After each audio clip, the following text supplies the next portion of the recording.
আসসালামু আলাইকুম প্রিয় শিক্ষার্থীবৃন্দ, আশা করছি তোমরা সবাই ভালো আছো এবং সুস্থ আছো। তোমাদের সামনে আবার উপস্থিত হয়ে গেলাম টেকনিক ইজি এডুকেশন এবং টেকনিক পাবলিকেশনের সমন্বয়ে রচিত ইজি কেমিস্ট্রি বইয়ের আরও একটি বিশেষ পর্বে। তো এই পর্বে আমরা মূলত একটি সৃজনশীল প্রশ্ন সমাধান করব। তো সমাধান করতে যাওয়ার আগে আমি তোমাদেরকে যে বিষয়গুলো সম্পর্কে একটু বলতে চাই যে আমাদের ইজি কেমিস্ট্রির যে বইটি রয়েছে এই বইয়ের মধ্যে কিন্তু road two mission 100, road two mission cyclone, board analysis 3 রকমের সাজেশন আমরা তোমাদেরকে দিচ্ছি। আমরাই সর্বপ্রথম যারা টাইপ ভিত্তিক এমসিকিউ তোমাদের জন্য নিয়ে এসেছি, যে প্রত্যেকটা অধ্যায়ের একই রকম এমসিকিউগুলোকে আমরা এক্স রিয়ালে করে দিচ্ছি, যাতে করে একজন শিক্ষার্থী যখন পড়তে বসবে একরকম সমস্ত এমসিকিউগুলো সে যখন প্র্যাকটিস করবে তখন এটা তার কাছেই ভালো লাগবে। আমরা এর আগে আমি যখন পার্সোনালি তোমাদের মতো 99 কেমিস্ট্রি বই পড়তাম তখন দেখতাম যে ধরো প্রশ্নটা একটু এলোমেলো লাগতো আমাদের কাছে। কীরকম?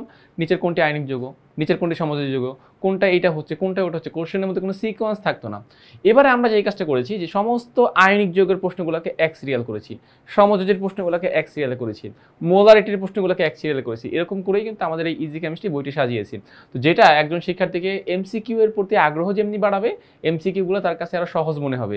এছাড়াও আমরা প্রত্যেকটা টপিকের সাথে কিন্তু কিউআর কোড ভিত্তিক ভিডিও দিচ্ছি। তার যেই এমসিকিউটা বুঝতে সমস্যা হবে সে যদি সেটাকে স্ক্যান করে একজন শিক্ষক এসে তাকে ওই বিষয়টি খুব সুন্দরভাবে বুঝিয়ে দিবে, তার আর কোনো অংশে কোনো কনফিউশন, কোনো ইনকোয়ারিজ থাকবে না। তো তোমরা বইটা সংগ্রহ করো, তোমরা বইটা কেনো। বইটা কিনলে আশা করতেছি তোমাদের জন্য এটা বেশি হেল্পফুল হবে। এখান থেকে তোমরা অনেক বেশি লাভবান হতে পারবা, কেমিস্ট্রিতে অনেক বেশি ভালো করতে পারবা। ওকে, তো আমি যাচ্ছি আমার নেক্সট অংশে, অর্থাৎ যে সৃজনশীলটা আমরা এবার সমাধান করব। দেখো আমাদের দুইটা মৌল দিচ্ছে এখানে উদ্দীপক হিসেবে, এ মৌল এবং ডি মৌল। ডি মৌল হচ্ছে দ্বিতীয় পর্যায়ে 16 নম্বর গ্রুপ, তার মানে ডি মৌল হচ্ছে অক্সিজেন। 16 নম্বর গ্রুপের প্রথম মৌলই মানে 16 নম্বর গ্রুপের যে দ্বিতীয় পর্যায় সেটা হচ্ছে অক্সিজেন। আর এ মৌল হচ্ছে চতুর্থ পর্যায়ে, গ্রুপ 8। তো গ্রুপ 8 এবং চতুর্থ পর্যায়ে, তাহলে এই মৌলটি হচ্ছে আয়রন।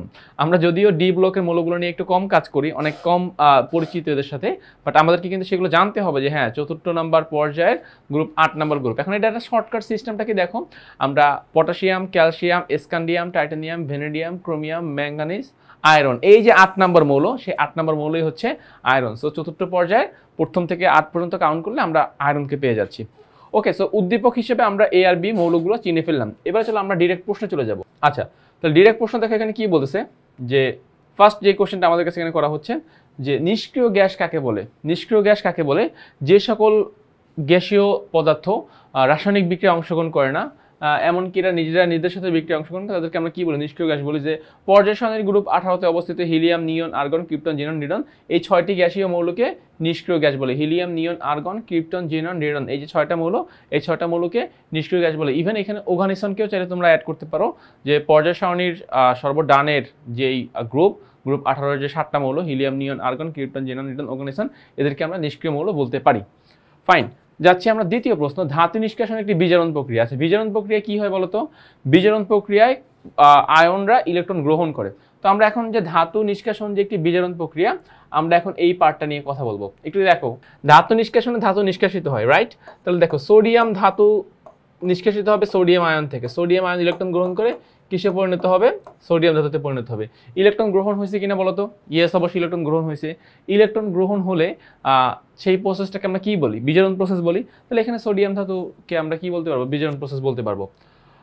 তারপরে ধরো আরও যে অন্যান্য যে ধাতুগুলো রয়েছে, যেরকম ধরো জিঙ্ক ধাতু, zinc oxide plus carbon is equals to zinc plus carbon monoxide, carbon বিজারণ পদ্ধতি। তাহলে জিঙ্ক এইখানে আছে কি হিসাবে? জিঙ্ক এইখানে আছে জিঙ্ক 2+ হিসাবে, আর অক্সিজেন আছে অক্সিজেন 2- হিসাবে। কার্বন আছে এইখানে নিউট্রাল বা শূন্য হিসেবে, জিঙ্ক এইখানে আছে নিউট্রাল বা শূন্য হিসেবে, আর কার্বন আর অক্সিজেন। তাহলে দেখো জিঙ্ক 2+ থেকে জিঙ্ক 0 হয়েছে, তাহলে এইখানে কি জিঙ্ক 2টি ইলেকট্রন গ্রহণ করছে? অবশ্যই জিঙ্ক 2টি ইলেকট্রন গ্রহণ করেছে। তাহলে সোডিয়াম থেকে ইলেকট্রন গ্রহণ করে সোডিয়াম ধাতুতে পরিণত হওয়া, আবার জিঙ্ক 2+ থেকে ইলেকট্রন গ্রহণ করে জিঙ্ক নিউট্রাল এ পরিণত হওয়া, বোথ কেসে আমরা বিজারণ বিক্রিয়াটা দেখতে পাই। বিজারণ মানে কি? তারা ইলেকট্রন গ্রহণ ব্যতীত কখনোই তারা এরকম মুক্ত ধাতুতে পরিণত হতে পারে না। এজন্য বলা হয় যে ধাতু নিষ্কাশন একটি বিজারণ প্রক্রিয়া। ধাতু নিষ্কাশন একটি বিজারণ প্রক্রিয়া। ওকে, যাচ্ছি এখন আমরা গ নাম্বার প্রশ্নে। দেখো গ নাম্বার প্রশ্নে কি বলেছে, গ নাম্বার প্রশ্নে বলেছে যে D2 এর বন্ধন গঠন ব্যাখ্যা করো। তোমাদের কি মনে আছে যে আমাদের ডি মৌলটা কে ছিল? আমাদের ডি মৌল ছিল হচ্ছে অক্সিজেন। ডি মৌল কে ছিল? অক্সিজেন। তার মানে এখানে আমাকে অক্সিজেন মৌলের বন্ধন গঠনটা ব্যাখ্যা করতে বলতেছে, অক্সিজেন মৌলের বন্ধন গঠন আমাকে ব্যাখ্যা করতে বলতেছে। তো আমি যাচ্ছি গ নাম্বার প্রশ্নে। দেখো গ নাম্বার প্রশ্নে আমাদেরকে কি বলতেছে, তো এইখানে ফার্স্টে আমরা অক্সিজেন ইলেকট্রন বিন্যাস করলাম 1s2 2s2 2p4, দেন আমরা ইলেকট্রনগুলোকে ডায়াগ্রামে দিলাম। আচ্ছা, তো আমাদেরকে লক্ষ্য রাখতে হবে যে আমরা যেহেতু দুইটা অক্সিজেন, এদেরকে ইন্ডিভিজুয়াল ইলেকট্রন যদি আমি একই রকম দেখাই তাহলে আমাদেরকে আসলে আইডেন্টিফাই করতে একটু অসুবিধা হবে। এজন্য আমরা প্রথম অক্সিজেনকে ক্রস দিলাম, দ্বিতীয় অক্সিজেনকে আমরা ডট দিলাম, এবং এইটা হচ্ছে সেই জায়গা যেই জায়গাতে উভয় অক্সিজেন কি হচ্ছে? মিলিত হচ্ছে, যেই জায়গাতে উভয় অক্সিজেন মিলিত হচ্ছে। তাহলে দেখো এই অক্সিজেনের সর্বশেষ কক্ষপথে 8টা ইলেকট্রন, 2 4, মানে এখানে হচ্ছে 4টা, 4 আর 2 6 আর 2 8, আর এখানেও দেখো 8টা, দেখো 4 5 6 7 8। তার মানে ইলেকট্রন শেয়ারের মাধ্যমে, খেয়াল করো, ইলেকট্রন শেয়ারের মাধ্যমে উভয় অক্সিজেন পরমাণু তারা তাদের যে ইলেকট্রন বিন্যাসের যে কাঠামো, সেই কাঠামোটা তারা অর্জন করতে পেরেছেন। তো তোমরা যদি চাও তোমরা এই দুটি ইলেকট্রনকে তোমরা একত্রিত করে দিতে পারবা, মানে এই দুটি ইলেকট্রনকে আমরা চাইলে আমরা এক জায়গাতে দেখাতে পারবো। কীভাবে দেখাবো? জাস্ট এই যে আমি এখানে দুটি ইলেকট্রনকে দেখিয়ে দিলাম আর এই জায়গাটাকে আমি এরকম ফিল আপ করে দিলাম। Okay fine. তাহলে এভাবেই আমার উভয় অক্সিজেন পরমাণু ইলেকট্রন শেয়ার করার মাধ্যমে তারা তাদের অষ্টক পূর্ণ করতে পেরেছে। উভয় অক্সিজেন পরমাণু ইলেকট্রন শেয়ারের মাধ্যমে তারা তাদের অষ্টককে পূর্ণ করতে পেরেছে।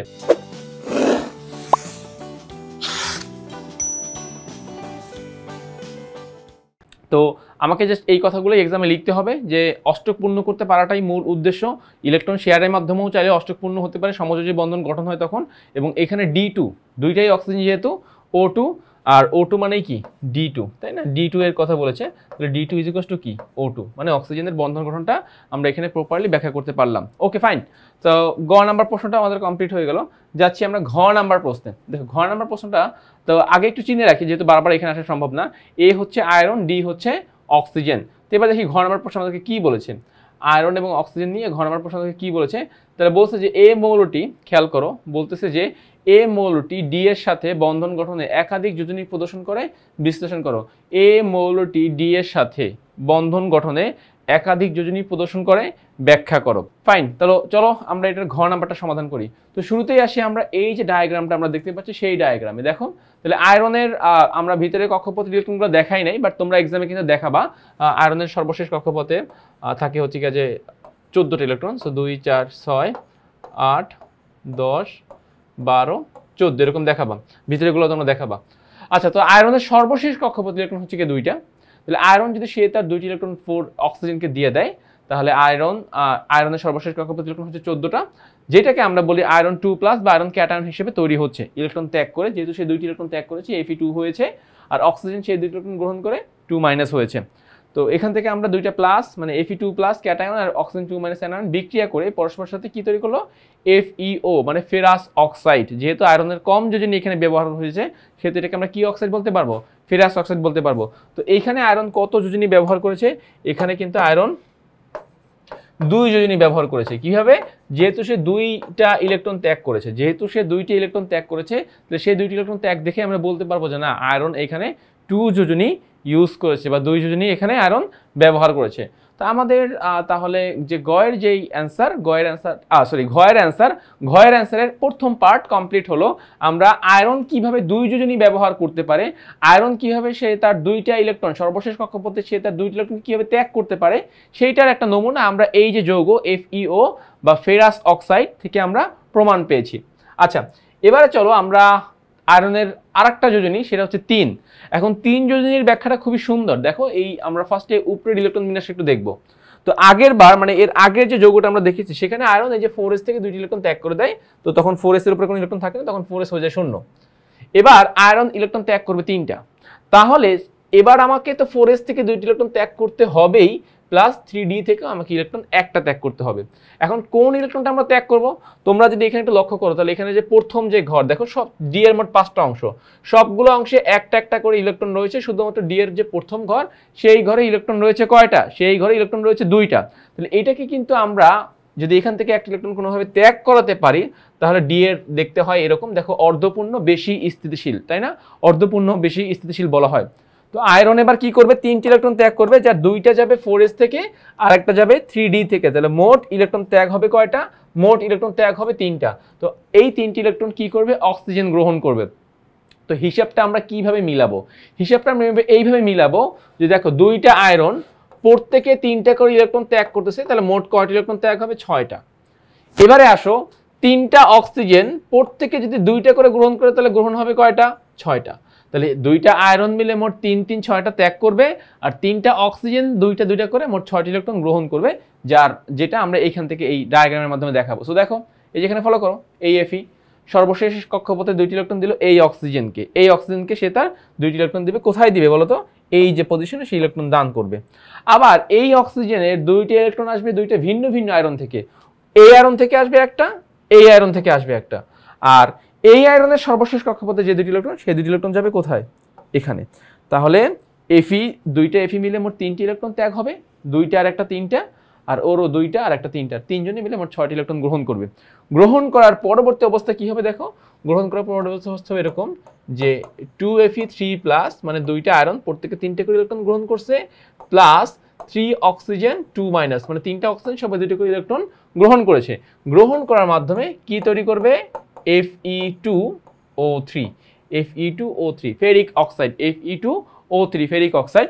তাহলে এই যে ফেরিক অক্সাইড, সেখানে আয়রন কত যোজনী প্রদর্শন করলো, সেখানে আয়রন 3 যোজনী প্রদর্শন করছে, সেখানে আয়রন 3 যোজনী প্রদর্শন করেছে। তাহলে আমরা বলতে পারি আয়রনের যোজনী হচ্ছে 2টা, একটা হচ্ছে 2 যেটা আমাদের ফেরাস অক্সাইড সম্পর্কে ধারণা দেয়, এই যে ferrous oxide FeO ferrous oxide, আর একটা হচ্ছে 3 যেটা হচ্ছে এই যে এখানে Fe2O3 যেটাকে বলা হয় ফেরিক অক্সাইড। তাহলে আমরা বলতে পারি যে এই মৌলটি ডি মৌলের সাথে একাধিক যোজনী বা একাধিক বন্ধন গঠনে সক্ষমতা রাখে, যেটা আমরা এই যে 2 রকম যে যৌগ, একটা হচ্ছে ফেরাস আর একটা হচ্ছে ফেরিক, 2 রকম অক্সাইড দ্বারা সেটা আমরা প্রমাণ করতে পারলাম।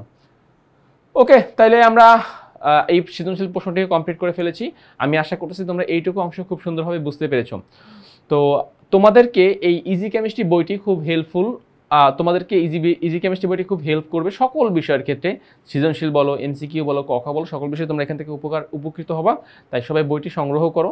বইটি সংগ্রহ করতে পারলে তোমরা কেমিস্ট্রির দুর্বলতাকে দূর করতে পারবা, কেমিস্ট্রিতে কীভাবে 100 100 পাওয়া যায় সেই সম্পর্কে ভালো একটা গাইডলাইন পাবা। তো সেই আশা রেখে আজকের পর্বটি আমি এখানে শেষ করতেছি।